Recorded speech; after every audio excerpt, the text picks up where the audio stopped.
Ini teman-teman sudah paham, cuman mungkin teman-teman sekalian masih belum aware kenapa adanya di satuan internasional itu jarak aman berkendara, gitu ya. Oke, logikanya seperti ini teman-teman.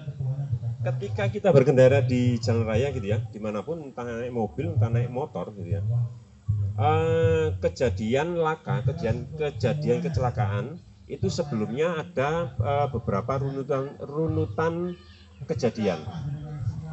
Yang paling kita sering ketahui adalah ketika nyepin sliding baru brak. Biasanya kan brak, atau tiba-tiba ngerem brak, gitu ya.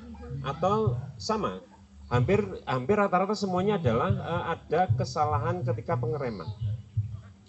Ini saya nggak bahas pengeremannya, karena kalau ngomong safety riding itu ilmunya banyak sekali yang harus didetailkan. Saya ngomong jaraknya dulu aja.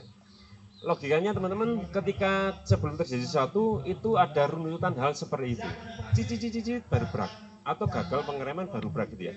Oke, nah kenapa teman-teman, pertanyaannya ketika kita ngerem gitu ya, ketika kita ngerem itu ada kegagalan. Nah itu yang harus kita juga kita kupas kenapa gitu ya. Nah kemudian teman-teman sekalian,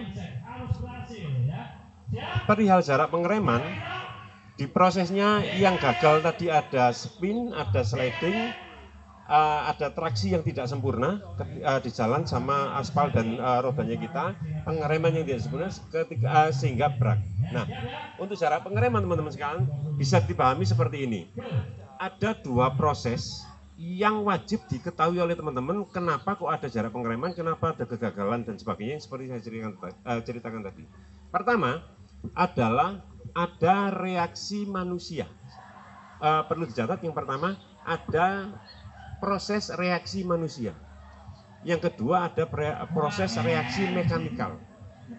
Baru itu nanti berikutnya, yang proses berikutnya baru teman-teman sekalian berhasil dalam pengereman semisal. Gitu ya.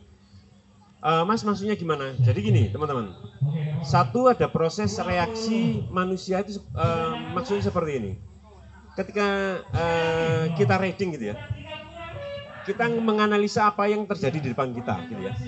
Nah ketika terjadi sesuatu, ini ada reaksi manusia terlebih dahulu. Di depan ada kecelakaan, berarti dengan harusnya ngerem gitu ya, ada reaksi. Nah ketika proses ada sesuatu, aku ngerem, itu namanya reaksi mekanikal. Kalau di ilmu safety riding di negara-negara di luar negeri juga sama, itu ketika dihitung kecepatannya 0,5 detik, atau kalau di Indonesia dibulatkan menjadi 1 detik. Proses reaksi manusia ketika terjadi sesuatu.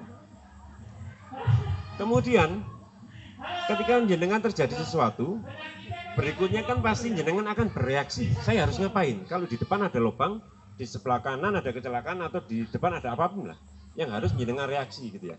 Nah berarti kan ada reaksi berikutnya adalah reaksi mekanikal. Reaksi mekanikal itu adalah ketika keputusan dari reaksi manusia tadi diputuskan terhadap reaksinya betul terhadap kendaraan.